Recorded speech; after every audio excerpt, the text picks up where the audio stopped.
ünlü astrolog İpek Canbulat'la, İpek Hanım'la canlı yayındayız. Biraz geç başlıyoruz bugün arkadaşlar canlı yayına. Çünkü benim biraz işlerim uzadı dışarıda. Dolayısıyla İpek'ten de rica ettim. İpek'ciğim saat 20 gibi başlayabilir miyiz diye. O da kırmadı beni. İpek, hoş geldin yayınımıza. Efendim hoş bulduk. Bütün izleyenlere, bütün sizin abonelerinize buradan selam sevgiler gönderiyorum. Geç olsun da temiz olsun diyelim. Evet, böyle bir şey ilk defa oldu aslında. Olabilir. Bence en güzel saatte oluyor yayın. Çünkü insanlar eve geldiler, yemeklerini yediler. Belki de bizi bekliyorlardı. Zaten bana da çok yazan danışanlar da olmuş. Sizi izleyicilerden de var. Neredesiniz İpek Hanım diye. Evet, geldik yayınımıza. Hepiniz hoş geldiniz. Hepiniz yayınımıza hoş geldiniz. Konuşacak çok fazla konu var. İpek Canbulat, astrolojinin prensesi, geçtiğimiz günlerde Teşekkür ederim efendim, sağ olun. takipçilere söylüyorsun değil mi? Onlar devamlı sürekli olarak saçların çok güzel, elbisen çok güzel, makyajın çok güzel. Bana mı aslında bir şey söyleyeyim mi? Evet. Daha da güzel olabilirdim. Biraz aslında hastayım ben. Çok böyle halim yok ama ben hiçbir zaman Bilal abimi kırmam. İnanın 2 elim kanda olsa girmeye çalışıyorum yayına yaptığım kadar, yapabildiğim kadar. Muvaffak mıyım, değil miyim? Onu da kendisine sormalı çünkü o bu işin piri ve duayeni Estağfurullah. olduğu için. Estağfurullah. Gayet Evet, iyisin. Ne demek? Gayet başarılısın. Ve teşekkür Kolombiya'dan ederim. rica ederim. Janet Kolombiya'dan. Hola. Hola Janet Kolombiya. Hola Deste Kolombiya. Hoş geldin. Welcome. Hola. Peki. İpek Canbulat'la konuşacağımız pek çok konu var. Geçtiğimiz gün son yayınımızda İpek Hanım'la yaptığımız yayınımızda Afra Saraçoğlu'nu 2026'da neler bekliyor onları söylemişti. Bugün de arkadaşlar beni kırmadı. 2 gündür üzerinde yoğun çalıştı. 2026'da Mert Ramazan Demir'i neler bekliyor? Başlıkta siz alınmayın. Ben başlıkta İpek Canbulat'ın sözünden yola çıkarak ülkeyi terk edecek dedim ama durun bakalım daha İpek Canbulat konuşmadı. Hangi anlamda terk edecek? Neler olacak? Kısmet kapıları açılacak inşallah. Hepsini konuş. Ya aynalı yatak odasını duydun mu sen? Aynalı yatak odası. Mehmet Akif Ersoy'un yatak Ya odasıymış o aynalı yatak odası. böyle bir şey Duydum, evet, bugün duydum, şaşırdım yani. böyle bir şey yok. Garsoniyer evler varmış bir de ayrıca. Kendisi iş adamı arkadaşlarıyla birlikte kızları davet ettiği, kızları ağırladığı, o yasaklı madde partileri falan yapıldığı. Bu Vadi İstanbul'daki bir evde artık kimin evi bilmiyorum yani. Sabah gazetesinde bugün ayrıntılı haberi var. Oradaki bir evde de yatak odası aynalıymış. Eve giden bir kadın, bir spiker olan biten her şeyi aman Allah'ım rezalet ya böyle bir şey olabilir mi ya? Bu adamı biz Habertürk televizyonda haber sunuyor. Eli yüzü düzgün, iyi aile çocuğu. Ondan sonra temiz yüzlü bir insan. Sunduğu haberler izlenir, yaptığı röportaj. Ya ne diyorsun? Nereye gidiyoruz biz ya? Medya ne oluyor ya? Yani aslında ben haberlerini, işini, mesleğini çok beğenirim. Kendisine de çok saygı duyardım. Ama tabii ki bu testlerin pozitif çıkması biraz böyle kafamda soru işaretleri yaratmadı değil. Sevdiğim bir insan gerçekten beni aslında çok yanılttı, çok şaşırttı. Biz dedim neredeyiz, neler yapıyoruz? Yani kimleri izliyoruz? Aynı şekilde Ela Rümeysa için de aynı şeyi söyleyebilirim. Onun da biliyorsunuz keza pozitif çıkmış testi Evet. ve o da galiba işten ayrıldı mı yoksa uzaklaştırıldı mı? Yani iş hayatına son mu verildi? İş hayatına son verildi. TMSF oranın şu anda patronu kayyum atanmıştı. Çünkü o kanalın Show TV, Habertürk o kanalların hepsinin sahipleri kara paradan tutuklandı ve mahkeme kararıyla TMSF oraları yönetiyor.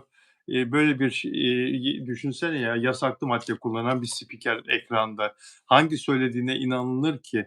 Yani ve bu ortaya çıkınca testler pozitif çıkınca yasaklı madde testleri işine son verildi. Mehmet Akif Ersoy'un söylenti çıktığı gün TMSF işine son verdi. Görevden el çektirdi. Hani temiz aklan o zaman göreve tekrar geri geleceksin. Fakat testler pozitif çıktı onun da artık aklanacak hali kalmadı. Bir de en ağır Bir kız daha vardı Bilal abicim, Hande vardı bir de hatırladınız mı? Hande ile ilgili hiçbir bilgi yok. Hiçbir açıklama, hiçbir pozitif, Evet ama negatif. ikisinin pozitif çıktığını biliyorum Mehmet Akif Evet, Ersoy'la, Ela Rümeysa'nın. evet, sosyal medyada da soruyorlar. Yazık Hande. yani bence hayatlarıyla oynadılar. Çünkü ben her zaman ne söylerim biliyor musunuz? İş Evet, hayatınız düzgünse ve uzun yıllar bu işe emek verdiyseniz her zaman söylediğim tek bir şey var. İş ahlakı diye bir şey var. O aynen. işe, yani yakışabilmeniz için, o işi elinizde tutabilmeniz için yapmanız gereken o iş ahlakına aykırı davranmamanız. Bence çok yanlıştı. Olmaması gereken bir şeydi. Dostlarına, arkadaşlarına, yakın çevrelerine de dikkat etmeleri gerekiyordu. Madem böyle bir şey yaptınız, en azından bunu dallandırıp budaklandırmasaydınız.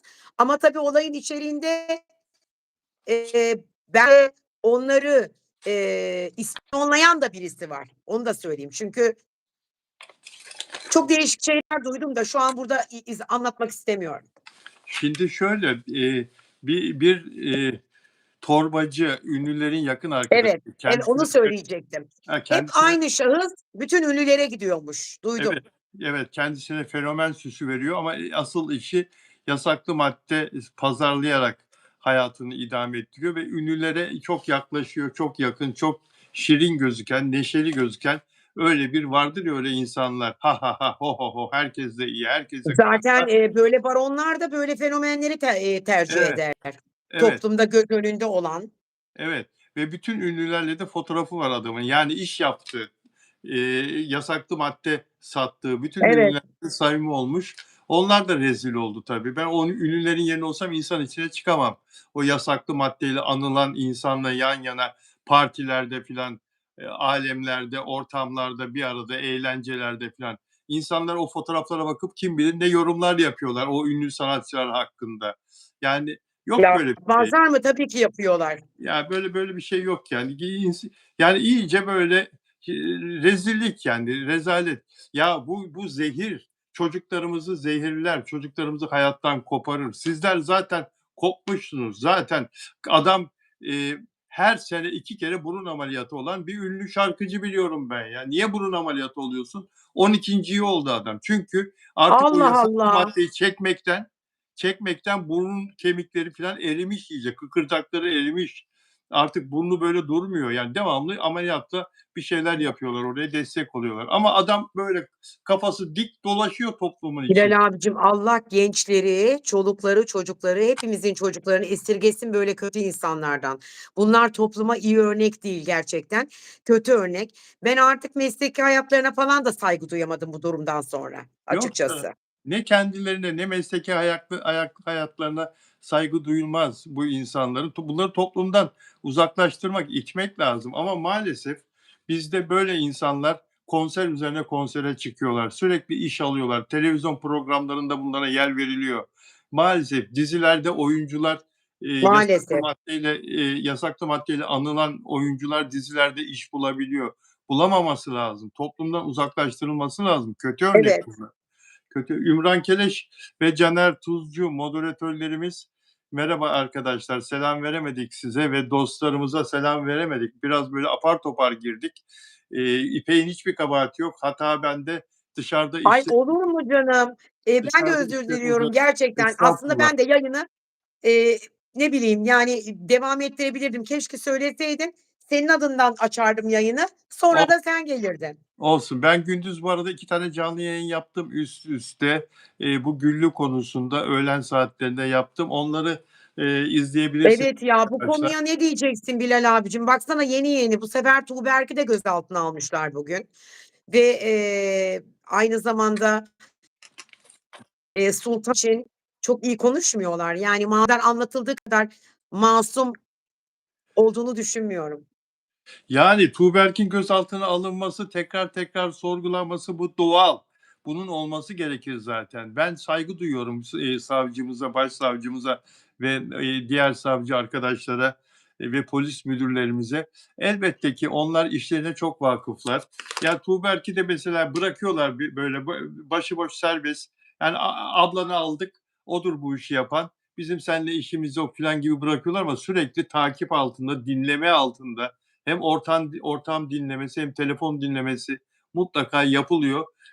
Ki hani bir şeye takılacak mı, bir açık verecek mi filan diye. Tuğberk'le ilgili Sayın Cumhuriyet Başsavcısı o hanımefendinin bir şüphesi olmasa Duygu Hanım. Evet, Duygu çağırmazdı yani bence tabii de. onu gözaltına Çağırmazdı. tekrar çağırmaz. Ama, Bilal abicim şimdi Evet, ilgilendiğim konulardan birisi de aslında şu, madem, gerçekten, suçsuzdu, madem gerçekten evet, böyle bir şey yapmadı, ben suçsuzum, masumum diyor, cezaevine girerken bile, gerçekler diyor, yakın bir zaman sonra bütün gerçeklerle yüz yüze geleceksiniz ve karşılaşacaksınız diye bir açıklaması var evet. cezaevinin kapısında. Ama Tuğyan, ve evet, lakin şimdi savcı hanım, evet doğru şu anda, mahkeme görülmedi. Daha hükmü yok. Yani bir hüküm, giymedi, öyle söyleyeyim. evet, evet, evet, evet. Peki, Bakın, evet evet, giymedi. Ki o zaman savcı hanım neden cezaevine gönderdi? Ben mesela buna çok takılı kaldım. Niçin? Hani yani, söyleyeyim, söyleyeyim, sosyal, medyada söyleyeyim, efendim? söyleyeyim, söyleyeyim. Dinliyorum. Söyleyeyim. Şimdi soruşturma aşamasında ve kuvvetli şüphe, kuvvetli delil buldu. Annesini bu kadın öldürdü diye savcının kanaati. Elindeki bulduğu delillerle, çok kuvvetli delillerle Ama en soruşturma bir dakika delillerden bir ama tanesi sordun bir dakika. Sordun Hıı, söyleyeceğim. Çünkü savcı tamam. bu işi kamuoyu adına, savcının görevi senin, benim ve 83 milyon, 87 milyon olduk mu? 87 milyon adına nasıl avukat sanık adına onu korur, onu savunur, onu hakkını gözetirse 87 milyon adına o savcı, başsavcı hanım bizim hakkımızı gözetiyor. Yani kamuoyunun bu davadaki alacağının peşinde. Alacağımız ne? Suçlu cezasını çeksin. Suçlu varsa bu anasını öldürdüyse ispat edilsin, cezasını çeksin. Dolayısıyla savcı hanım büyük bir yükün altında. Keyfi hareket eden Çok, çok evet çok büyük maalesef öyle. keyfi hareket eden Evet. 83 milyon, 87 milyon adına hareket ediyor. Ve savcı hanım topladığı delillerle bunu ispat etti. Savcı hanım hukuk temsil ediyor. Hukuk fakültesi mezunu. Hukukun her şeyini hepimizden iyi biliyor. Bütün yasaları. Ve bu delillere kurumlardan gelen bilgilere, raporlara, şahitlerle konuş, tanıkların ifadelerine, kendisinin bizim bilmediğimiz dinlemeler var. Polisin dinlemeleri, ortam dinlemeleri, telefon dinlemeleri. Yani sadece Bütün o değil bunlara ki dayanarak TÜBİTAK'ın yaptığı açıklama. bütün bunlara dayanarak savcı hanım şuna kanaat getirdi ve onun yanındakiler, diğer savcılar, anasını bu öldürdü. Anasını bu öldürdü. Bir katilin sokaklarda dolaşması normal mi? Değil. Onun için savcı hanım bu tutuklanacak dedi. Tutuklama kararı mahkemeye sundu. Dedi ki Yani bence evet bu doğru bence haklısınız. tutuklanması isteğiyle diye mahkemeye gönderdi. Hakim de baktı savcının yolladığı delillere kararı hakim verecek. Bu nöbetçi hakim o gece yarısı. Baktı hakim de ikna oldu delillere baktı tutukladı. Anlatabiliyor muyum? Duruşma gününe kadar tutuklu. Duruşmada hakim dinleyecek. Tutuklu yargılanıyor evet. Hakim dinleyecek. Hakim duruşmada dinlediği zaman ya biz bu kadını boşuna tutuklamışız. Bu deliller fasafiso. Kadın Tuğyan belki öyle bir şey söyleyecek ki ya da mahkemeye birisi gelecek. O gün evde ben de vardım. Ben öldürdüm diyecek. Atıyorum bunlar o zaman diyecek ki Tuğyan serbestsin hakim. Yani şu Mahkemeye kadar anda tutuklu tutuklu. olması demek onun bence %1.000.000 suçlu olduğunu göstermiyor. Onu demek Göstermiyor. istiyorum. Hani Bravo. göstermiyor. Bravo. Evet. Ne Çünkü kadar hüküm giymedi daha. Mahkeme günü belirlenmedi ama tabii bravo. ki savcı hanımın şüphelerinden ve aynı zamanda TÜBİTAK'ın vermiş olduğu rapor, bilirkişi raporları ve aynı zamanda yine Ferdi Aydın'a atılan mesajlamaları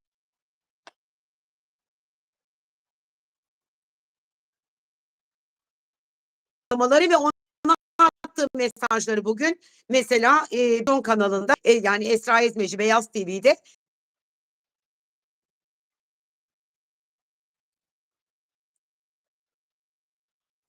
Esra Ezmeci hepsini açıkladı bugün. Yani, tabii kafada birtakım şaibeler, kafamızda soru işaretleri, her türlü bir şeyler vardı ama bence bu olay burada kalmayacak. Bu olayın altından ipekledi dersiniz. Nasıl ki bunu da bilmiştim, onu da bildim. Ben öyle düşünüyorum ve aynı fikirdeyim söyleyenlerle. Çünkü sabahlara kadar ben de sosyal medyada bu konuyla ilgili olarak hep böyle bir program yapıyorum. İnan dün gece sabah saat 4'e karşı yattık. Ama, Altından başka filmler çıkacak. O kadar Yani geç ben böyle bir yatma şey ya. görmedim. O Başka kadar geç durumlar çıkacak. yatma. O kadar geç yatma. Saat 2.30'a kadar filan, 2.30 civarı, bak bütün doktorlar, bilim adamları söyler, vücudumuz kendisini iyileştirme saati. 2.30, Evet, 3, biliyorum. 2.30, 3, 2, 2.30, 3. Uykunu alacaksın o saate kadar, gece yarısı. Vücudun Yani aslında 12 ile 2 arasında vücudumuz birtakım e hormonları salgılıyor. evet, O endorfin denen hormonlar da 12-2 arasında. evet, İlk defa böyle bir şey oldu, emin ol. onu kaçırdım mı o gece tren kaçtı. Yani, Bende kendine kaçmıyor bakma. biliyorsun. Ben enerjimi yeniliyorum hep der. Ya sende kaçmaz ama olsun, sen yine de o kadar geç yat. Günleri hatırlarım biliyor musun? Çünkü ben de Bilal abi gece hep Evet, 11 ile 3 arası yayın yapardım. Özür dilerim 2 arası. 3 evet. saat televizyonda program yapardım. Geri kalan yolda uzun. Tuzla'da oturuyorum o zaman. İstoç'a gidiyorum çünkü kanal İstoç'taydı. Oradan İstoç oraya dediğin yer kadar gidene kadar. Mahmut Bey. Mahmut bak, Gişelerinden sonra Mahmut evet, Bey evet, evet. gişelerinden. İstoç dediğin yer Evet. 50 Giderdim. 1 kilometre. saat gidiş, 1 saat dönüş, 3 saat program. Geldim eve oldu sabah 4. 8'de uyan, ofise git. Ben hep uykusuz yaşadım 20 sene boyunca. Evet, çok çalıştın. Şimdi de biraz, dinlen diyeceğim ama yine çalışıyorsun. Daha henüz. Ama o günler ben çünkü işimi çok severek yapıyorum. İşimi çok severek yapıyorum diyor. İpek. İpek'in size bir sürprizi Evet, var. seviyorum. Biraz sonra onu açıklayacak önemli bir sürprizi var. Bu arada, ben, arkadaşlar yanılmışım. Araştırmadım. Bu sefer araştırmadım ve, daha önceki bilgilerime güvenerek bir şey anlatmıştım size. Bana sormuştunuz, bu annesinin katili olduğu ispat edilirse Tuğyan mirastan faydalanabilir mi diye. Ben demiştim miras işi ayrı, ceza mahkemesi ayrı, faydalanabilir demiştim. Dışarıdaki vasisi, tutulacak olan vasi ya da avukat, mahkemenin tanıyacağı vasi ya da avukatı onun adına mirası yönetebilir demiştim ama öyle değilmiş. Medeni hukuk anne baba katillerine asla mirasa ortak Miras vermiyor. Evet, asla mirasa evet. ortak etmiyor anne baba katilleri. Hüküm giymemiş bile olsa mahkemede kuvvetli delil, yani Tuğya'nın durumu söz konusuysa ve bugün mesela veraset davası söz konusu olursa Tuğberk, tek başına mirasçı olacak. Pardon, bir de, Tuğya'nın kızı mirasçı olabiliyor. Annesi Tuğyan olamıyor, direkt kızına geçiyor. Direkt Evet, soy Azra bebek altına geçiyor. diyorum ona ben. Onu Azra da Bey. biliyorsun, Tuğya'nın kocasının ailesi aldı bebeği havaalanından. Çok Evet, emin ellerde. Onun adına o kadar mutluyum ki anlatamam. Gerçekten evet, çok mutluyum bebeğin adına. O evet, bebeğin ne günahı vardı? Kader evet. işte böyle bir şey. İnsanların hayatlarında işte kadersel döngü denen, bu karmalar denen, enerji denen durum aslında burada ortaya çıkıyor tam anlamıyla. Evet, miras durumu böyle arkadaşlar. Tuğyan, anne katili olduğu da mahkeme ilerlediği sürece bu şekilde bu bilgi böyle devam ederse katiyen mirasın yanına yaklaşamayacak ama Tuğberk de mesela annesine yardımcı olduysa, olaya, cinayete katkıda bulunan da, ya da susup gizleyen de mirastan faydalanamıyor. O zaman her şey o Azra bebeğe kalıyor. 2 dairesi var. Kalsın, hepsi kalsın ona. O hak Hepsi ona ediyor. O kalıyor. suçsuz, günahsız bir melek o yani Bilal abicim. Bebek o. Evet, evet, evet. Bakın Bebek o. bu yaşa geldim, bunca yıllık gazeteciyim. Ben dahi eksik bilebiliyorum. Onun için hiç kimse ben biliyorum, şöyle değil, bilmiyorum. Peşin peşin söylememek Vallahi lazım. şu an kimse hiçbir şey Söylememek bilmiyor. lazım. Daha mahkeme olmadı. Mahkeme Söylememek olduğu lazım. zaman şu an tutuklu yargılanıyor Tuyan. Mahkeme olduğu zaman mahkeme günü konuşuruz bunları. Şu anda bu konuyla ilgili yorum yapmamızın yahut da bir şeyler söylememizin anlamı yok. Ama bu demek değildir ki Tuğyan haksız ya da haklı. Hiçbirisini söylemiyoruz. Ama tabii ki ama savcı Duygu Hanım'ı da gerçekten çok takdir ediyorum. Çok büyük araştırmalar yapmış. Bilirkişi raporlarıyla birlikte. TÜBİTAK raporları ve aynı zamanda savcımız, polisimiz öyle bir çalışmışlar ki telefonlar teknik takibe alınmış. Profesyonelce böyle ne derler? İğne kumun içinden iğne almışlar yani öyle söyleyeyim. Ve Tuğyan kendisini bu kadar çok akıllı zanneden Tuğyan arkadaşlar ve Tuğberk, bunlar 2 kardeş biliyorsunuz ve eve Evet. gelip giden diğer insanlar ve bu işin içinde olan diğerleri. Ferdi Aydın'a göre zaten bu işin içinde 7-8 kişi daha var. Onların da tutuklanması lazım diyor Ferdi Aydın. Bu işi bilen, Tuğyan'a yardımcı olan, organizasyonda, tasarlamada. Bunların hiçbiri arkadaşlar o kameraların aynı zamanda ses kaydı yaptığını, fişleri çekildiği zaman görüntü kaydı yapmadığını ama ses kaydı yapmaya devam ettiğini bilmiyormuş arkadaşlar. Bilselerdi diyor bir uzmanla dün konuştum da bilselerdi diyor o ses kaydı alınmaması için ne gerekiyorsa yaparlardı diyor. Biliyorsunuz TÜBİTAK'taki ses kayıtları Tuğya'nın cinayeti işlediğine çok kuvvetli bir delil oldu. TÜBİTAK'ın ses kayıtlarını kendi tekniğiyle, özel tekniğiyle analiz etmesinin. Yani Tuğya Evet. kendisini çok İtme olayının olduğunu evet. söylediler. Yani bir insan gücüyle itildiğini Evet, söylediler. evet. Çok akıllı zannediyor Tuğyan ama ses kaydı yaptığını kameraların bunu atlamış. Dolayısıyla bir Peki Sultan bu işin neresinde? Sultan Sultan bu işin neresinde? Sultan'la ilgili olarak da Sultan başından beri her şeyi biliyordu. Sultan da planlamada, sessiz kaldı, ona katkıda bulundu, ona akıl verdi. Şimdi öyle söyleniyor, şimdi, asıl duruşmada, Tuğya'nın Sultan'ı ne şekilde suçlayacağı çok merak ediliyor. Duruşmada Tuğya'nın Sultan'ı suçlayacağı %100 olarak görülüyor, %100 ama ne diye suçlayacak? Ben Saniye, yalan söyleyemem. Çapraz soru yapılmış. Çapraz soru sırasında Sultan annesini yan itti demiş. Evet. Aynı diğer odada Tuğyan ifade verirken Tuğyan ifadesinde Sultan çok iyi bir kız. Annemin evladı gibiydi. O da görmedi. Suratında bir kazadan dolayı bir leke vardı. Onunla uğraşıyor. Aynaya bakıyordu. Ben de o sırada yatakta oturuyordum diye bir ifadesi var. Yani Sultan'ın onu satacağı aklına bile gelmedi. Gelmedi ama ifadesini değiştirebilir. Her ikisi de değiştirebilir. İfadeler Ama değiştirilebilir. böyle ifadeleri değiştirmekle yani savcıya ne kadar itibar kazanabilirsiniz? Savcı ne İşte, kadar inanabilir size? yani o delillerle falan örtüşmesi lazım tabii ama, ben, Sürekli yalan, yalan, yalan beyanatla bu halkı kandırmakla olmaz ki. Yok kaygan delillerle zemindi, kelebek evet, vardı, yerde baby oil vardı. Yok annem temizlik hastasıydı, Arap sabunu dökülmüştü. Böyle başladı yalanlar önce. evet, evet, öyle Savcı da biliyor başladı. bunları. Evet, Öyle başladı. kelebekler uçuştu. Aynen o şekilde. 2026 yılında Mert Ramazan Demir'i neler bekliyor? Ünlü astrolog İpek Can Bulat öyle şeyler söyledi ki arkadaşlar bana telefonda. Aman dedim yayında bunların bir kısmını ne olur söyleme. Çok üzülürler filan. Yok abi dedi üzülecek bir şey yok dedi. Her şey olduğu gibi konuşacağım dedi. Bu yurt dışına çıkma konusunu ben de çok merak ediyorum. Mert Ramazan Demir'in Türkiye'den Evet, gitme doğum konusunu haritasını çok merak çıkartmıştım ediyorum. onun. Tekrar bugün bir şöyle bir, yıldıznamesine baktım onun. Evet. Yıldızı bir defa son derece yüksek görünüyor. Bir de bu arada ailesini de araştırdım. Yani çünkü benim aslında ilgi alanım Afra'ydı. Ama dedim ki hep Afra, Afram derken biraz da Mert'i araştırayım dedim. Öncelikle Evet. Mert'in anne babasıyla çok gurur duydum. Öyle mi? Çok güzel evlatlar Biraz yetiştirmişler. sonra. Biraz sonra. Sinan Akçıl. Sinan Akçıl'ı beğenir misin? Müzisyen olarak, şarkıcı olarak, besteci olarak. Sanatını beğeniyorum, kişiliği asla. He? Kişiliğini beğenmiyor musun? Sanatını beğeniyorum. Öyle mi? Ama bu kadınlara olan zaafı sürekli partner değiştirmesi çok, beğenmiyorum, kınıyorum yani. Arkadaşlar bir, moderatörüm, değerli moderatörlerim bir bakabilir misiniz? Sinan Akçıl'ın doğum tarihi nedir? Yani gün olarak nedir Sinan Akçıl'ın? Vallahi baktı galiba.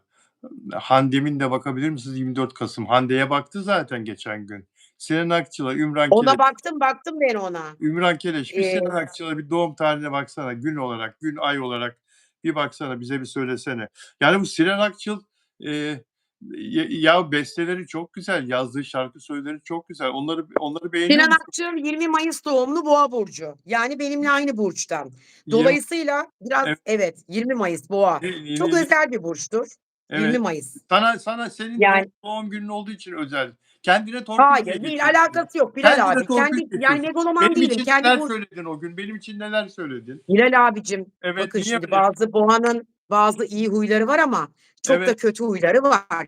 Ani çıkış, Aslanın fevri ne kötü huyu davranışları var? var. O paraya Aslanın ne olan kötü huyu zaafı var? var. Aslanın ne kötü huyu Nasıl? var? Bana geçen gün biraz böyle Son egoisttir. hadi canım Kendini düşünür, sen de ya. bencildir. Sen de ya canım ya boğa güçlüdür diyeceksin şimdi. Ben egoist Hayır diyeyim. güçlü Hiç Ne? alakası yok Bilal abi. Onun onlarla alakası yok. Size söyledim daha önce de. Şimdi bir insanın sadece Evet. güneş burcuyla yorum yapmak yanlış olur. Ay burcu var, iletişimleri gösteren, doneler var. Aynı zamanda yine yükselen burcu var. Hangi saatte doğdu, hangisi yani mesela atıyorum öğlen 1'de doğmakla öğlen 2 arasında doğmak arasında muazzam bir geçiş, muazzam bir fark var. Karakter bile fark edebilir, hayat fark edebilir. O anki gezegenin konumu, açılarına göre değerlendirdiğimde çok şeyler yanıltıyor beni. Ama mesela siz Aslansanız yükseleninizi bilmiyorum çünkü saat kaçta Yengeç. doğduğunuzu Yengeç. bilmiyorum. Yengeç. Yenge. Söylemiştim evcimen, evine sadık, evine bağlı. Aynı Evet. z ama bakın Bilal abi, Kedi gibi Aslan'ın da yaptın ani beni. çıkışları Beni var. kedi gibi yaptın ya. Burcum aslan, ben aslanım. Hayır canım. Kükremek Yani istiyorum. Aslan burcunun Evcimen. da ani çıkışları Böyle köşede vardır bakın. oturur. Sakin sakin. Sesi çıkmaz. Böyle Hiç yaptın de beni. değil. Böyle.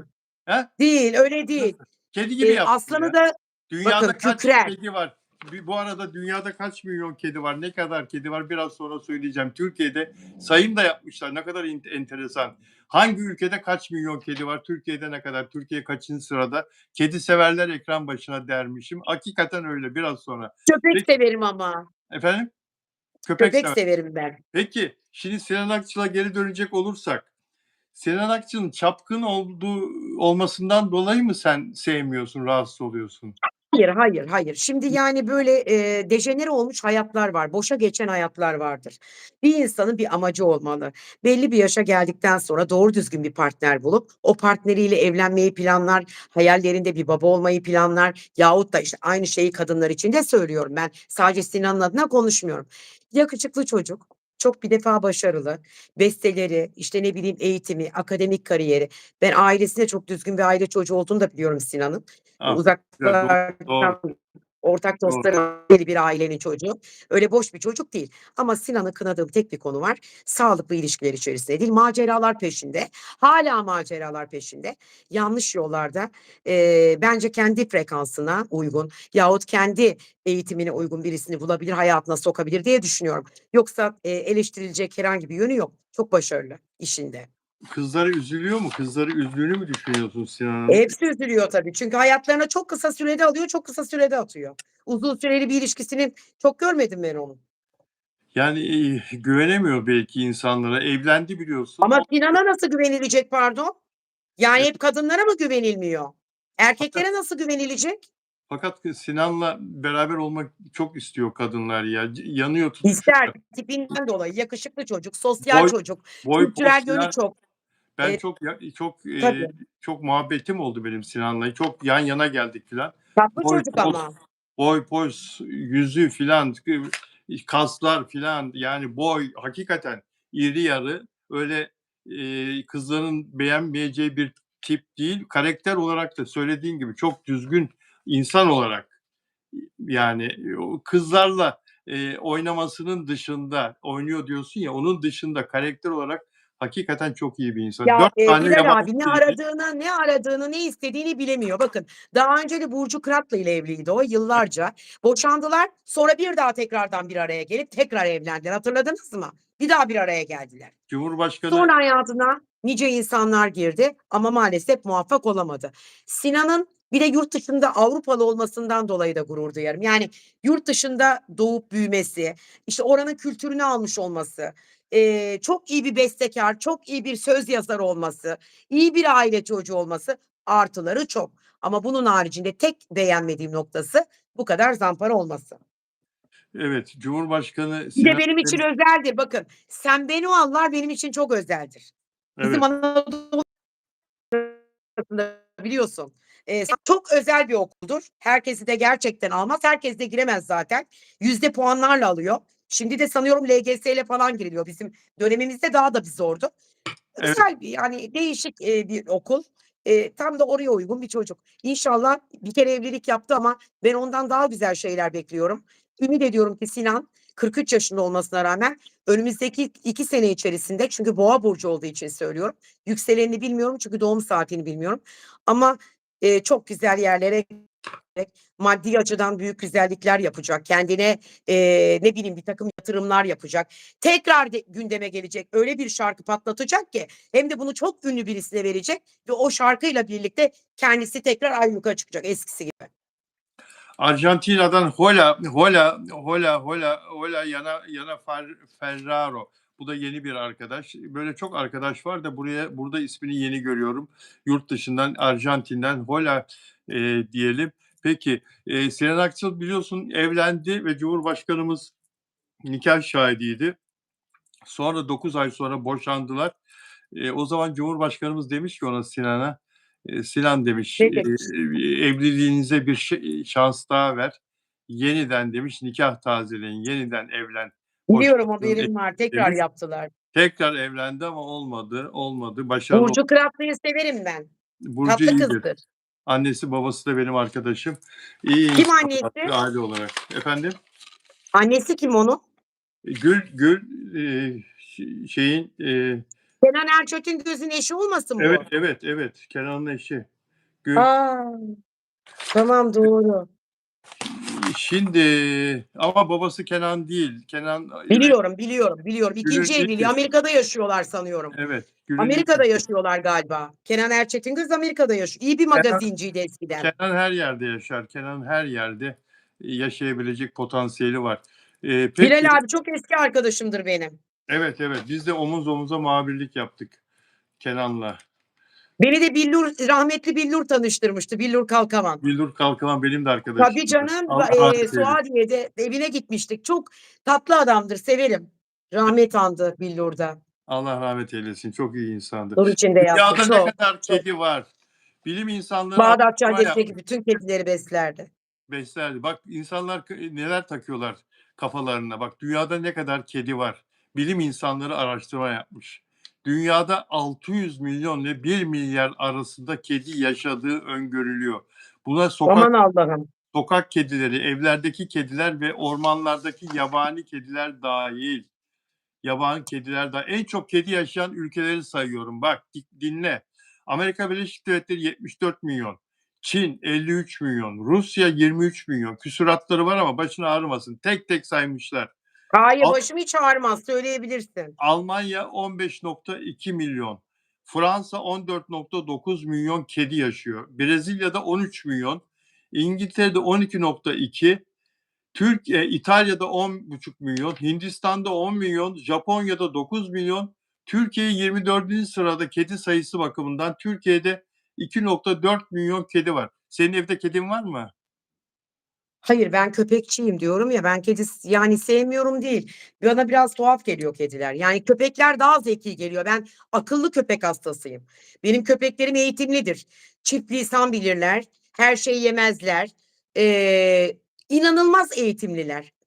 Küçük bir çocuktan farkı yok. 5-6 yaşındaki bir çocuğu düşünün. Hangi dilleri biliyor? Jack Russell akıllı olan. Hangi Kızı da akıllı. Kızı da onu taklit ediyor. hangi yabancı dilleri konuşuyorlar?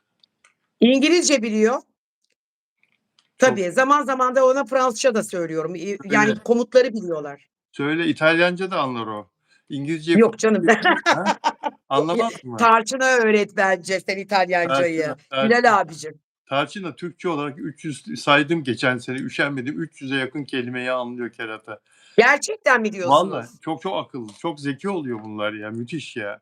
Her şeyi biliyor.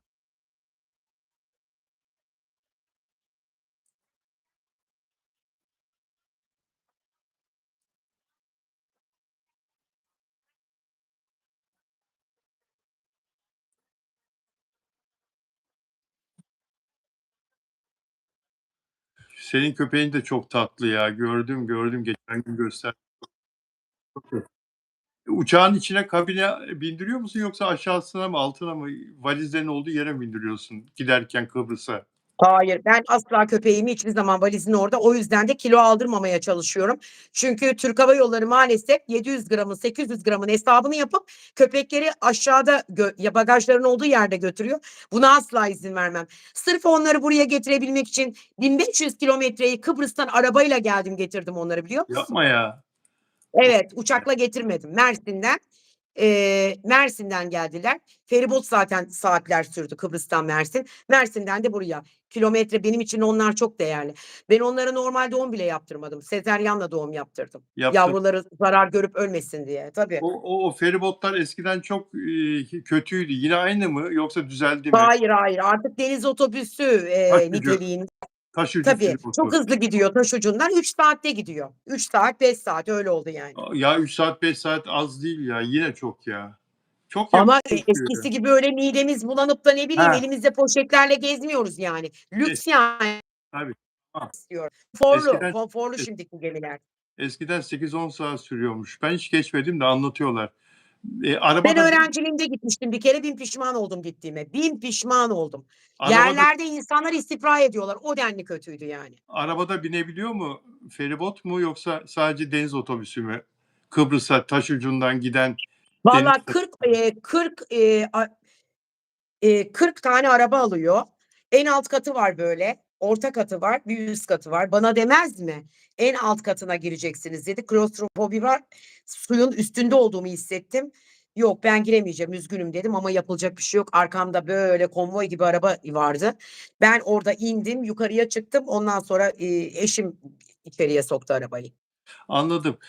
Şimdi yazıyor arkadaşlar. Bu arada Evet. Arjantina, Nelly Manzano geldi. Nelly de Manzano geldi. Eee, daimi abonelerimizden, özel üyelerimizden Nelly de Manzano merhabalar dedi. Türkçe yazmış. İpekçim sana da selam veriyor. Ay Nelly de çok Manzano. öpüyorum. Çok öpüyorum. Öpüyoruz Nelly. Öptük öptük. Dilek Şenyurt burada mı Dilek Şenyurt? Diğer özel üyemiz Dilek Şenyurt yok galiba.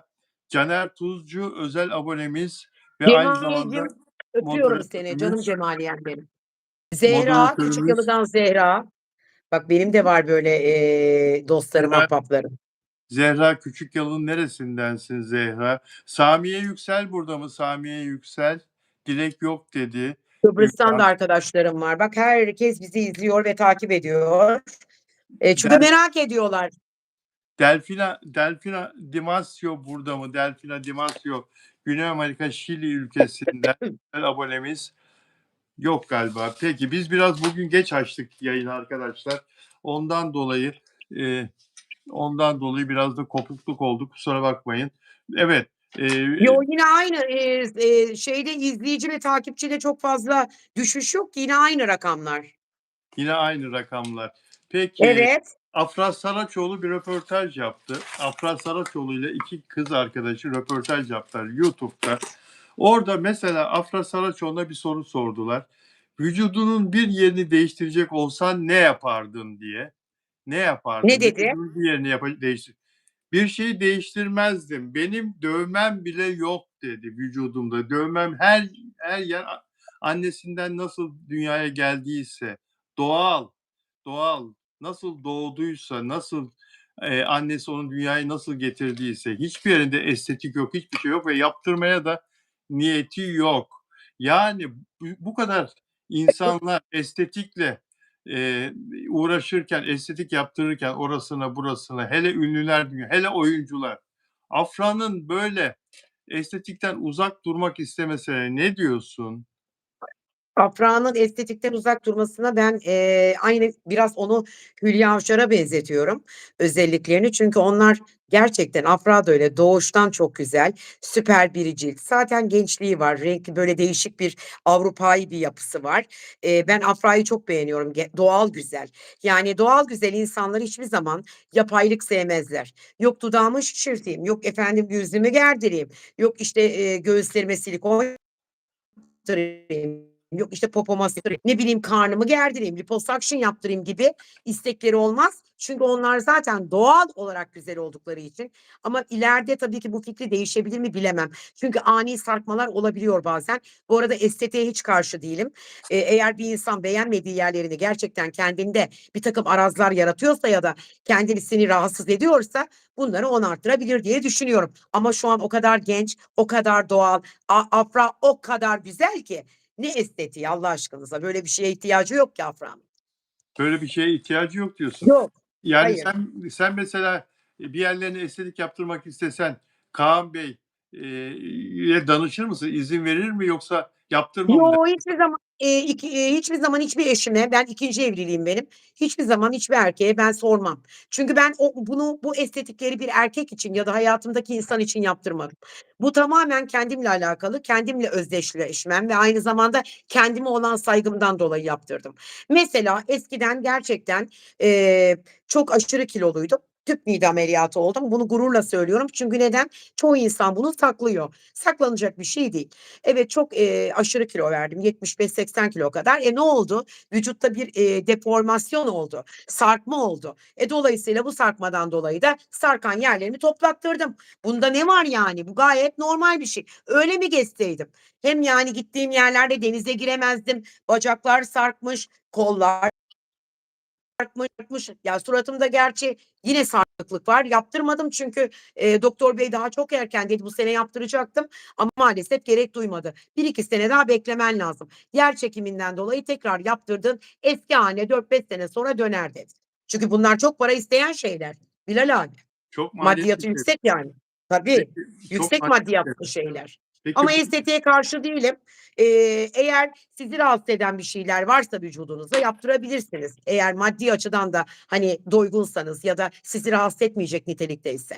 Mesela var benim çevremde, olabilir. Burnu mesela, kemik içinde, upuzun burunlu, var benim tanıdıklarım var. Eee, nasıl bir kemik?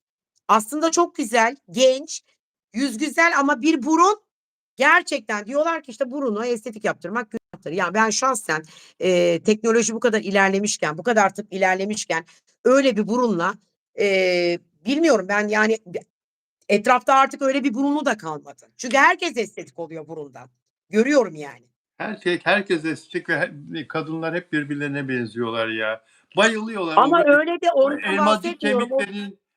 kemiklerinin altı böyle içine hafif çöksün, elmacık Ama kemikleri ben böyle ondan çıksın. bahsetmiyorum ki. Bayılıyorlar. Onlar genç Çeneler böyle kızlar da yaptırıyor onu. çeneler sivrilsin, törpülensin. Burunların ucu böyle bebek burnu gibi yumuşacık böyle bayılıyorlar. Bütün kadınlar Barbie birbirine nose diyorlar benziyor. ona. Barbie nose, Ama Barbie bu işin nose. sonu yok ki. Şimdi bir de bu yer çekimi sürekli olan bir şey. Her saniye yer çekimi var. Yani insan ömrü, sürdükçe yer çekimine mağlup oluyorsun. O zaman yer çekiminin sende verdiği etkiye göre her sene ya da her 2 senede bir, estetik olmak mı gerekir ama yani? Şimdi bu Yok canım, o söylediklerinden kadar da biraz değil. da Ya, Ha? diyorum ya, sizi çok rahatsız eden bir durumda yaptırırsınız He. estetiği. Yani estetik zırttır pırttır olacak bir şey değil ama genç kızları Bağdat Caddesi'nde görüyorum, Nişantaşı'nda görüyorum. Evet. Yahu diyorum, yani bunlar 18-17 yaşında, bu aileler nasıl izin veriyor? Bu dudaklar şişme, buralar, çeneler uzatılmış, bişektomiler yapılmış yanaklar. Mesela benim gibi yuvarlak yüzlüler bu yanaklarındaki etleri aldırıp çeneyi uzatıyorlar. Şöyle, nasıl söyleyeyim, Hande Acar, hatırladınız mı? Erdinç Acar'ın eşiydi galiba. Hepsi Onun birbirine suratı gibi benziyor. yaptırıyorlar. Hepsi birbirine benziyor. Hepsi Hande Acar, Hande Büt Erçel'e benziyor. aynı model. Hepsi Hep aynı aynı. model. Bağdat Caddesi'ndeki kızlar da öyle. Hepsi aynı modeller Bilal Herkes abicim. Hiç herkes farklı bir birbirine model yok.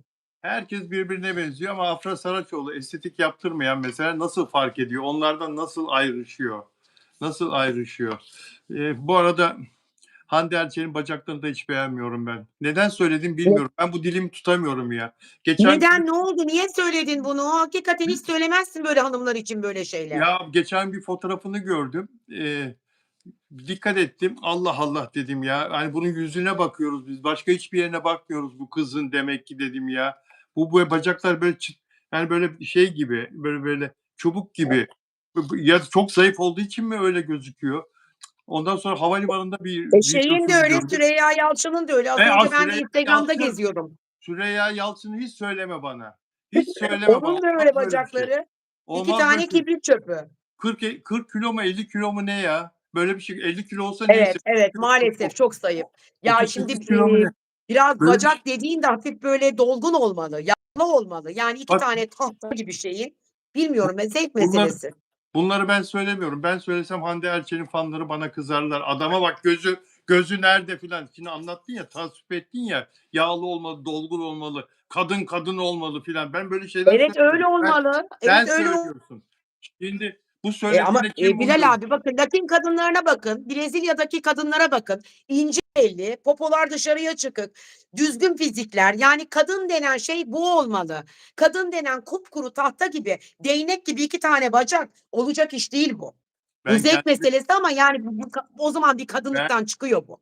ben Biraz etli kendimi butlu olacak kadın Ben dedi. kendimi sivri dilli bilirdim. Yahu ben çarpı beşsin sen be.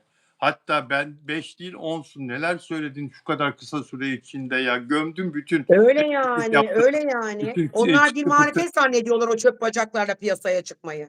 Ve Değil ama maalesef öyle değil. Afra Saraçoğlu bütün bu söylediğimiz kadınların aksine hakikaten ne kadar güzel bir fiziği var. Nasıl düzgün bir fiziği var. Olması gereken kadın kadın gibi. Olması gereken gibi. Hilal abicim gençlik de var. Gençlik de var. Şimdi bahsettiğimiz isimlerle Afra'yı yan yana koyamayız biz. Afra genç, yetenekli, günden güne kendini yenileyen. Ben de onunla ilgili bilgiler alıyorum. Sürekli pilates yapıyormuş ve yürüyormuş. Spor da yapıyor. Öyle boş bir kız değil yani. Ya Afro hep sana kalpler, kırmızı kalpler hep sana geliyor. Bak hep böyle güzel konuştuğun için ne kadar çok kırmızı kalp koydular sana. En son Banu Kabaş koydu. Ama kızlar ben kıskanıyorum şimdi. Yapmayın yani. Hep bütün övgüler sana geliyor bizi dinleyenlerden. Bu arada Sana da gelir canım. Niye gelmesin? Sana da gelir. yok gelmiyor ya. Bu arada şunu da söylemeden geçemeyeceğim. Ben de yıllardır bu işin içinde bir gazeteci Evet. olarak şunu çok iyi biliyorum ki senin de bildiğini zaten biliyorum. Senin için söylemiyorum. Seyircilerimiz de biliyor. Onlar için de söylemiyorum. Bilmeyenler için söylüyorum. Ünlüler dünyasında yasaklı madde kullananla kullanmayan arasında her bakımdan dış görünüşte o kadar fark var ki arkadaşlar. Yasaklı madde kullanan güzel kadın dediğiniz insanlar makyajla, rötuşlarla kendini güzel gösteriyor. O makyaj falan gittiği zaman evde yatağa girmeden evvel falan silindiği zaman falan o yasaklı maddenin, o kimyasallığın, o alkolün falan etkisi öyle bir onları gerçek yüzleri ortaya çıkıyor ki ben o hallerini de bildiğim için söylüyorum. Ama yasaklı madde kullanmayan çok az sayıda erkek ve kadın ünlü diğerlerinden her zaman fark ediliyor. Siz bunu zaten çok iyi gözlemliyorsunuz. Yani madde kullanıp kullanmadığını değil, kimin daha doğal güzel olduğunu çok iyi gözlemliyorsunuz. O doğal güzel dediğiniz insanlar söyleyelim mesela Hülya Avşar asla kullanmadı hayatı boyunca. Afra Saraçoğlu asla kullanmadı, kullanmıyor da. Ama kaç kişi için söyleyebiliriz bunu? Maalesef o kadar az ki arkadaşlar. Görüyorsunuz her gece evimize misafir olan spikerler, sunucular bile saç analizlerinde, kan analizlerinde hep kokain esrar maddesi bulunuyor. Hadi bu konuyu değiştirelim artık. Bir şey söyle ama sen yine Değiştirelim söyle. hadi bakalım. Sen bir şey söyle ama bunu sen bağla. Bu konuştuğumuz konuyu sen bağla. Estetik yaptırsınlar mı yoksa yaptırmasınlar mı? Genç Şimdi kızlar. genç kızlar için çok erken yaşlarda estetik yapılmamalı ama ne bileyim, bakın estetik var ve tezori Evet. estetik var. Az önce söylediğim gibi doğuştan burnunuzda kemik olabilir, sizi rahatsız eder. Diğer genç kızlar için söylüyorum. Bakın genç kızlardan bahsediyorum. Bu 18 ile 25 yaş grubu arasında. 18'den önceyi de zaten ben tasvip etmiyorum estetiği. Burnunuzda bir kemik olabilir. Hakikaten, sizi toplumda etkileyebilir, iş hayatınızı etkileyebilir, eşinizin yanında sizi komplekse sokabilir. Derhal ben sizin yerinizde olsam çok basit bir operasyon, plas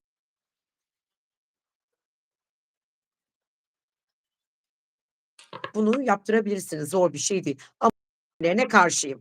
Allah'ın verdiği bir güzellikle oynamak, doğallığı bozmak, toplum içerisinde şimdi yeni yaygın olan modalar gibi dudakları şişirip, jawline'lar yaptırıp, botokslar yaptırıp, dolgular yaptırıp bir de bişektomilerle yanaklarınızı gerdirmek bana göre yanlış, bilmiyorum. Ama tabii sarkan yerlerimiz olabilir. Ne bileyim çok kilo vermiş olabiliriz. Vücudumuzda deformasyon olabilir. O zaman normal bir şey söyleyemem.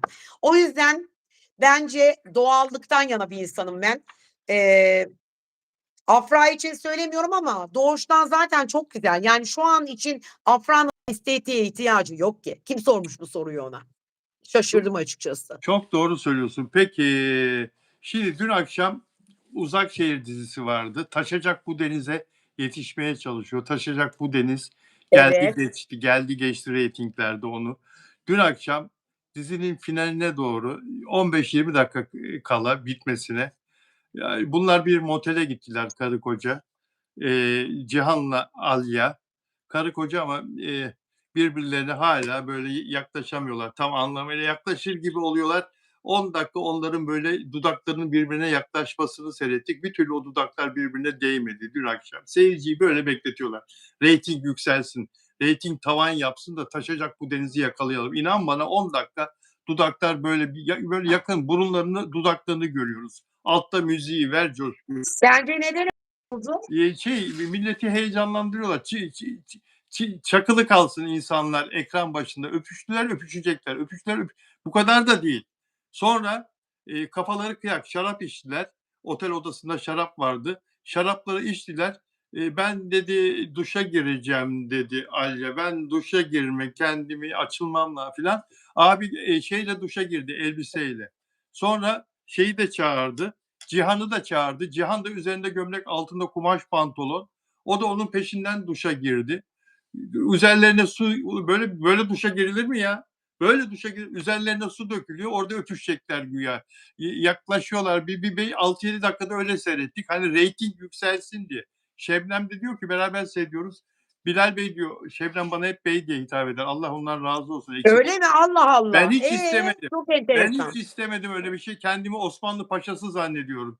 Şebnem'in yanında. Vallahi billahi. Bilal Bey'siz konuşmaz. Hep bey ama. Hep bey.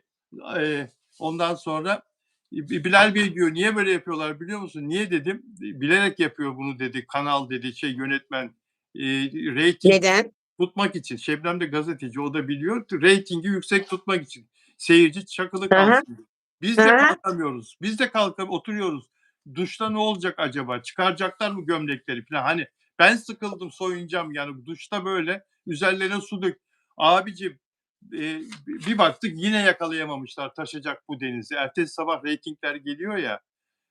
Ya böyle Evet. saçmalık, böyle hakikaten saçmalıyorsunuz çocuklar. Hint televizyonlarına döndük. Hint dizilerine döndürdünüz yani Uzak Şehir. Hindistan'dan gelen dizileri TV7'de falan hiç seyrettin mi? 7. Hiç kanalda. sevmem. Hiç Abi sevmem böyle bir Hint şey olabilir dizilerini. mi Hiç ya? sevmem. Böyle bir şey olabilir mi? O Hindistan'dan gelen dizilerde birbirlerinin suratına 10 dakika bakıyorlar biliyorsun. Alttan bir ses konuşuyor. Aynı ona döndü Uzak Şehir. Böyle saçmalık olur mu ya? Yani bilmiyorum ama biraz da halkın duygularıyla oynuyorlar reyting için ya. Çok Yani haklısın, doğru söylüyorsun. Ama yani ben beğenmiyorum zaten çok da izlemiyorum açıkçası. Hint izle dizilerini sevmem. bir de bir şey daha dikkatimi çekti. Bir sahnede dur bakayım o oyuncuların karakter ismini de not aldım. Onu da bakarak söyleyeyim. Bir sahnede Şahin karakteri Alper Çankaya oynuyor ve annesi Fidan, İlkay Kayku oyuncu ismi. Fidan karakteri. Evet, Şahin karakteri dedi ki anne dedi dışarıdan pide söyledim dedi yemek için dedi.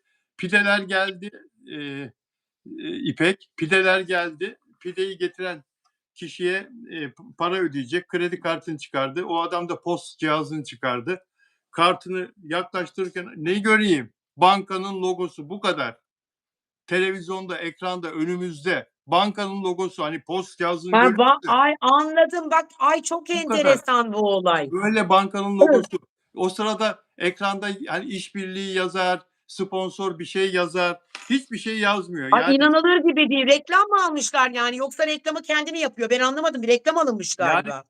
ben de anlayamadım. Şimdi orada bir şey yazsa yani şu anda böyle şey vardır diye onun bir ismi var ya. Hiçbir uyarı yok. Yani oradaki bilerek bir reklam yayınladıklarını, bunun parasını ödediklerini filan açıkça beyan eden hiçbir uyarı yazısı gelmeden bize bunu izlettiler. Ama saniyelik hatta.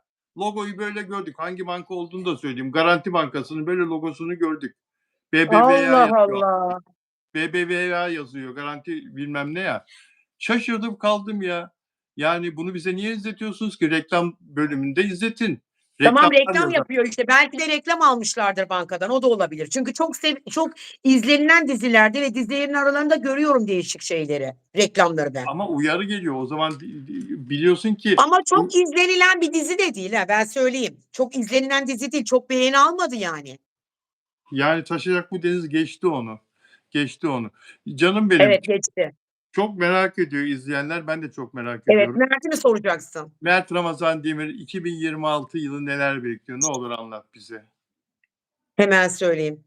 Şimdi, geçen hafta bir yorum yapmıştım kova burçları ile ilgili olarak. Hemen üstüne alındı çoğu, Mert severler. Dediler ki, "Ya İpek Hanım bu söylediğiniz Mert için de geçerli mi?" dediler. Şimdi Mert'in, doğum haritasıyla herkesin doğum haritası aynı değil. Mert'in bilgileri bende olduğundan dolayı Mert'e baktığımda diğer kovalarla aynı görmüyorum Mert'i. Ne demiştim geçen haftalarda? Hatta çok böyle tepki de aldım ha. Dediler ki bütün senin izleyicilerin bana yazıyorlar. "Ya İpek Hanım kova burcu için işte zampara dediniz. Mehmet Ali Erbil'i falan örnek verdiniz. Serdar Ortaç'ı örnek verdiniz. Mert de kova. Ama Mert öyle kovalardan değil. Mert'in yükselen burcu diğerleri gibi değil. Bakın ben diğerleriyle zaten hiç yakından uzaktan ilgilenmedim. Ama baktığım zaman biri eğer yengeç objesi varsa, yengeç varsa bu tamamıyla üretmeyi, aynı zamanda sevilmeyi, sosyal iletişimleri, insanlar içerisinde saygıyla anılmayı gösterir. Dolayısıyla Mert'e baktığımda öncelikle az önce de söylediğim gibi ailesini araştırdım. Ben o aileyi, o anneyi, babayı gerçekten takdir ediyorum. Böyle bir evlat yetiştirdiği için. Sadece Mert için demiyorum. Mert'in diğer abisi de doktormuş bu arada. Diğer bir kız kardeşi de var galiba. O da Evet. galiba eğitimli. Hepsi üniversite mezunu. Hepsini bu aile anne baba okutmuşlar ve gerçekten inanılmaz derecede başarılı, muvaffak ve çocuklarına çok önem veren bir aile olarak görüyorum. Yani aslında ilk eğitim ailede başlar. Doğru. Mert'in almış olduğu işte ne bileyim diplomaydı yahut da tahsildi. Yok okullarda aldığı eğitim bence hiç önemli değil. Ben her zaman bunu söylerim. En önemli eğitim okulda başlar. Özür dilerim ailede başlar. Sonra okulla devam eder. Sonra kendini yetiştirirsin. Belli bir yaşa gelen bir ebeveyn olursun. Ondan sonra da kalkarsın. Zaten yapman gerekeni yaparsın. Ama artık hayatını kendi idame ettirirsin. Kendi doğrularınla. Şimdi Mert'e bakıldığında Kova'ya yengeç bir defa üretken ve aynı zamanda çok büyük bir hedeflere sahip olan ama bu meyanda şans insanın yüzüne hayatta bir kere güler. Çok gülmez. Bir kere güler ve bunu çok iyi değerlendirebilen, son derece akıllı, yetenekli, ileriyi görebilen bir karakter yapısına sahip. Ve önümüzdeki 3 ay sonra yani 3 ay sonra derken daha şu anda ocağa da girmedik hoş ama Mart'ın 16'sı itibarıyla Mert'in hayatında bir yurt dışı yolu yahut Mert'in hayatıyla ilgili bir değişiklik, bir yerden bir yere taşınmak, lokasyon değişikliği olabilir diyor ve çok büyük bir mutluluk yapacak ve hayatının aslında bu ilginç serüveniyle karşılaşacak. Çünkü şu anda ne yaptığını aslında bilmiyor ama sadece parayı tutmayı çok iyi biliyor. Çok iyi yaşıyor. Yaşam kalitesi yüksek. Sevgiye çok değer veriyor. Ve bir şey söyleyeyim mi? Normalde kovalar tek eşli değillerdi ve gerçekten zampara bir burç. Yani ama Mert'te aynı şeyleri göremedim ben. Mert çok başka. Karakter Öyle mi? olarak da çok başka ve Öyle mi? aynı zamanda evliliğe yatkın. Neden biliyor musunuz? Neden? Bazı şeylerin tam anlamıyla bakın astroloğum ama tam anlamıyla astrolojiyle de alakası yok. Bazı kurallar ve bazı kaideler aileden gelen yeteneklerdir. Dolayısıyla aileden bir insan ne aldıysa onu yapar. Böyle asil bir ailenin çocuğu olmaktan gerçekten gurur duysun o. Mert için kötü bir şey görmüyorum. Yurt dışı yolu var. Yeni bir proje var. Hatta böyle inanılmaz rekorlar kıracak bir proje olacak. Çok büyük bir mutluluk yapacak. 2026 yılında Mert'le alakalı olumlu şeyler görüyorum. Fakat kötü bir şey söyleyeceğim. Hep de iyi şeyler Ya kötü söylenmeyecek kötü. tabii ki. Ya Çünkü kötü söyleme objektif ya. bakmak zorundayım olaya. Ya kötü Kötü söyleme. çok öyle çok kötü bir şey değil. Peki. Etrafındaki insanlara dikkat etmesi Heh. lazım. Ya Bakın nasıl bazı yani? insanlar var, Evet. bazı arkadaşları var, Evet. çekemiyorlar ama Mert bunun farkında ve bilincinde değil. Kova burcunun bir yönü de nedir biliyor musunuz? Nedir? Hep böyle yani tukaka dedik ama Evet. biraz da olumlu yönleri de var. Yani şimdi Kova burcu biraz saftır. Çocuksu bir kalbe Evet. sahiptir. Onu nereye çekersen oraya gider. Gider. İlgiyi, sevgiyi nereden görürse o orada olur. O yüzden dolayı Mert'le alakalı olumsuz bir şey söyleyemeyeceğim. Söyleme. Sadece söyleyeceğim tek şey etrafındaki arkadaşlarına, dostlarına ve yakın çevresine dikkat etmesi. Çünkü çok negatif enerji içerisinde kalabilir. Kıskanılan bir çocuk hem başarısıyla hem maddiyatıyla hem de yakışıklılığıyla ön planda olan bir çocuk etrafındaki insanların gerçekten kıskanabileceği kapasitede bir insan. Benim bu hafta Mert'le alakalı söyleyeceğim şeyler bunlar. Ama bir anahtar, ama bir parayla ilgili bir hedef. Afra ile alakalı olarak bir yorum geçen hafta yaptım. Hatta Cuma günü müydü? Pazar günü, özür dilerim. Bugün de Mert'le ilgili yaptım. Ama ikisini bir arada birleştirirsek sonuç şunu söyler ki Mert ve Afra, gerçekten bütün samimiyetimle söylüyorum size, zannetmeyin onlar görüşmüyorlarmış, yok ayrılmışlar. Bu hurafelerden uzakta durun, antilerden etkilenmeyin. Çok Çünkü anti var. onlar gerçekten Çok birbirlerini çok anti var. seviyorlar. Bakın ben bu camianın içindeyim. Evet, Bilal Bey keza magazin dünyasında. evet. Siz biliyor musunuz, bana günde 20 kişi, 30 kişi arıyor beni. Kendileriyle ilgili, insanlar bakım yaptırmak isteyenler, yıldıznameye baktırmak isteyenler. Şurada bu program içerisinde ilk defa hayatımda böyle bir şey gördüm ve karşılaştım. İnsanlar diyorlar ki İpek Hanım, seans almak istiyoruz sizden. Nedir bu seans? Mert'le Afra'ya bir bakım yapar mısınız? Allah Onlar için Allah. İnsanlar evet, evet. kendilerini Hatta sormuyorlar isim Sevda. vermeyeceğim. Evet, İzmit'ten ve Edremit'ten çok yakın. evet. Acaba dedim, aile dostlarım, acaba annesi mi bu kızın? Nedir? Niçin bu kadar merak ettiler? Çünkü beni şaşırttı bu olay açıkçası. Yani şimdi siz kendi hayatınızı merak etmez misiniz? Ben şahsen bir metafizik uzmanı olarak söylüyorum. Bana birisi müracaat etse, dese ki benim hayatımın işte bu durumu nereye gidiyor? Parasal durumum ne olacak? Kısmetim açık mı, kapalı mı? Yorumları yaparım o kişiye. Ama Mert'le alakalı insanlar kendini değil, Mert'i merak ediyor ve Mert için bana para gönderiyor. Böyle bakım yaptırıyorlar. Böyle bir şey olamaz Bilal abi. Akıl tutulması yaşadım.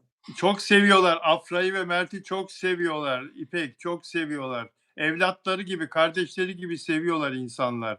Dolayısıyla Evet, da evet, evet, dolayısıyla da evet, evet, evet. onlarla ilgili Ama çok şey ben öğrenmek Mert'in istiyorlar. başarısını, bakın çok başarılı. Mert bir defa gerçekten çok başarılı. Çok muvaffak, yakışıklı, aileden aldığı kültürle belli bir yerlere gelmiş. Kendini de çok iyi yetiştirmiş. Bu genç yaşta. Bakın bu genç yaşta. Daha bunun ileriki safhaları var. Neler göreceğiz kim bilir onunla ilgili olarak. Neler duyacağız. Anlatabiliyor muyum? O yüzden ben buradan Mert'e en güzel enerjilerimi gönderiyorum. Gönder. Afra'ya da sevgi, aşk enerjilerimi gönderiyorum. Her şey onların gönlünce olsun. Ben 2026 senesinde de onlara mutluluk diliyorum. Beynimden geçen Allah biliyor ya, o da benim Allah'la aramda kalsın inşallah. Tamam. Daha sonra Ne? zaten hep birlikte bazı şeyleri paylaşacağız. Her şeyi onlar için çok iyi olmasını diliyoruz. Her şey onlar Tabii. için Önce başarı çok iyi olsun. diliyorum. Benim Çok için iyi çünkü olsun. iş hayatı, ekmek parası, başarı, bunlar önemlidir. Evet. Peki hiç Anladınız mı? yüzük gördün mü? Yüzük. Nikah yüzüğü gördün mü hiç? İkisi için. Bilal abicim, şimdi bir yüzük var ortada. Ama Var ne? aileler arasında resmiyete düşmüş bir yüzük değil bu. He. Anlatabiliyor muyum? Bu Hımm. yüzük olduğu zaman zaten olmadan 1 hafta 10 gün önce ben sizle paylaşacağım bunu, merak etmeyin. Ben çünkü dönem dönem bakıyorum. Canım Evet. sıkıldıkça ben bakıyorum.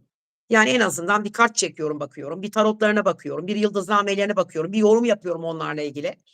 Kafamdan da birtakım, açık konuşmak gerekirse, güçlü frekanslarla, kuantum enerjisiyle de metafiziğimi uyguluyorum onlara. Yıkılmaz bir ilişki, merak etmeyin. Evelallah. Allah büyüktür diyorum haşa, ama ben inanıyorum Allah'a ve inanıyorum ki sevenler hep mutlu olsunlar. Çünkü sevgiye saygı korkunç sonsuz. Benim bildiğim çünkü ikisinin de aile büyükleri onların, bir yuva kurmalarını, hayatlarını birleştirmelerini istiyor. Tabii bu hemen Evet, çünkü 2 olmayabilir. aile de aynı frekansta, aynı Evet. doğrultuda. Bakın Tabii bu 2 aile de aynı frekansta. Evet, bu hemen Anladınız mı? olmayabilir. Tabii uygun zamanda onu Allah bilir, kendileri bilir. İstiyor. Yani bu, ve milyonlar istiyor. Bu kadar insanın hayır duasıyla, bu kadar insanın isteğiyle Allah da herhâlde onların yolunu hep beraber çizer inşallah. Öyle diyorum yani. Amin, Biz de amin. biz de Hep buna onlara ben başarılı diliyorum, ikisine birden. Ya, Bilal abicim, Evet, şimdi, direkt evlilik dilemek yahut da direkt onların özel hayatlarıyla ilgili yorum yapmak da yanlış olur. Önce insana ne lazım bu gencecik yaşta? Güzel bir meslek, güzel bir iş, kazanç lazım. Önce ikisi el ele versinler, gerçekten bunu başarsınlar. İşlerinde zaten başarılılar, daha da başarılı olsunlar. Çünkü, hani, bir de böyle nasıl anlatayım, balon gibi şişip ondan sonra sönen insanları da görüyoruz biz. Anlatabiliyor muyum? Bunların hepsi kötü enerjilerle oluyor, nazarlarla oluyor. Dolayısıyla hep böyle dua ediyorum ki herhangi bir darbe yemesinler diye, ama Merak etmeyin, herhangi bir sıkıntı olmayacak. Dilek Şenyurt, Dilek Şenyurt nereden çıktı? Dilek Şenyurt Frankfurt, eee, Almanya'dan özel üyem. Bugün onu görmedik. Ben İpek'e bir şey daha soracağım. Sevgili İpek, senin Instagram adresi dışında sana danışabilecekleri bir mail adresinde var mı?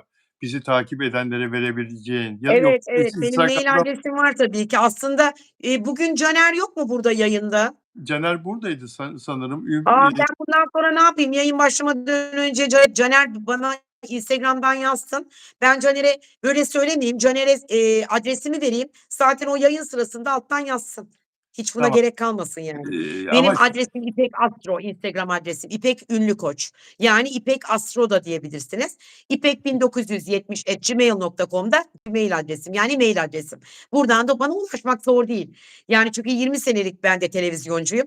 Instagram'a ya da herhangi bir sosyal medyaya, Google'a bile yazsanız orada bana ulaşabileceğiniz iletişim numaralarından tutun da bütün adreslerim mevcut hepsi. sana bazı şeyleri de burada danışıyorlar ama vaktimiz yok. Böyle yazarak da danışabilirler, değil mi? Yardımcı ol lütfen. Yo, tabii mail atabilirler bana, doğum tarihlerini söyleyebilirler, anne adlarını, bütün bilgilerini yazsınlar. Yani ve aynı zamanda, hayatlarıyla ilgili merak ettiği şeyler olabilir. Özel hayatları olabilir, işte evlenecek mi, evlenmeyecek mi, kısmeti mi tıkalı yahut bereket yolları mı tıkalı, işsiz mi, borcu mu var, kurtulabilecek mi? Yani hayata dair ne sormak istiyorsanız ulaşabilirsiniz. Dediğim gibi mail atabilirsiniz yahut da İpek Ünlü Koç ya da İpek Astro Instagram adresinden yazabilirsiniz. Yardımcı olmaya çalışırım. Bir şey daha soracağım. Sor Geçen bakalım. geçen gün birisi bana dedi ki İpek Hanım dedi benim ikizlerime dedi bakabilirim mi? Hay hay dedim yani sorarım kendisine ne demek. İkizleriniz kaç yaşında dedim. 2 yaşında dedi. İkisi de kurt dedi. Ne demek kurt dedim. Köpekmiş. Köpekten bahsediyoruz. Kurt köpeğiymiş. Böyle bir şey var mı? Sana hiç böyle danışan oluyor mu? Benim kedilerim, köpeklerim diye. Evet, tabii ki var. Yani Öyle mi? uzun yıllarca anne baba özlemiyle kavrulup anne baba olamayan insanlar köpek sahibi olup onları evlat yerine koyuyorlar. Onların bir evlattan farkı yok. Sadece siz doğurmuyorsunuz, o kadar. Yani Anlatabiliyor muyum? Yani sadece DNA'larını sizden almıyor ve onların kromozomlarını, ama sonuç itibarıyla onlar da bir birey gibi evin içindeler ve, tamam. soran var tabii ki. Köpeklerin de burcu var, köpeklerin de karakterleri var Ha, ama onlara asıl da en önemli şey on, köpekler sahiplerine çok benzerler. Bakın, onlara köpek da mesela Tarçın kime bağlı? Tarçın bana bağlı. O zaman sizin karakteristik özellikleriniz vardır onda. Var. Onda var. Modelinizdir. Size çok, Var. mesela benim bir köpeğim agresif, saldırgan. Çünkü, bana çok düşkün ve elimde doğdu benim. Ama annesi Anladım. elimde doğmadı. Onların da Bütün benim gezegenleri var özelliklerimi yani. taşıyor. Sanki benim genlerim geçmiş hayvana. Onların da yıldızları, gezegenleri var yani bakımları Tabii yapılıyor. ki, olmaz olur mu? Tabii ki var. Onların da gezegenleri, onların dünyaları, başka bir dünyaları var. Bakın, Allah onlara konuşma yeteneği vermemiş Evet. ama öyle yetenekler vermiş ki çok enteresan. Geçenlerde Çınarcık'tayken deprem oldu. Depremden 20 dakika önce bu 2 köpeğim benim, anne kız, bir kuduruklar. Oradan oraya koşuyorlar, buradan buraya havlıyorlar. Bana bir şeyler anlatmaya çalışıyorlar. Bir şeyler anlatıyorlar. "Ne oldu?" dedim. Pat 15 dakika sonra deprem oldu. Meğersem bunun haberini bana bir günde ben yıllar önce, o zaman da benim Tarçın'dı köpeğimin adı ve Cooker'dı. Mutfakta, affedersiniz, yemek yaparken bir beze geliyor, mutfak tutuşmaya başlıyor. Ben de içeride telefon sohbetlerini çok severim, konuşmayı.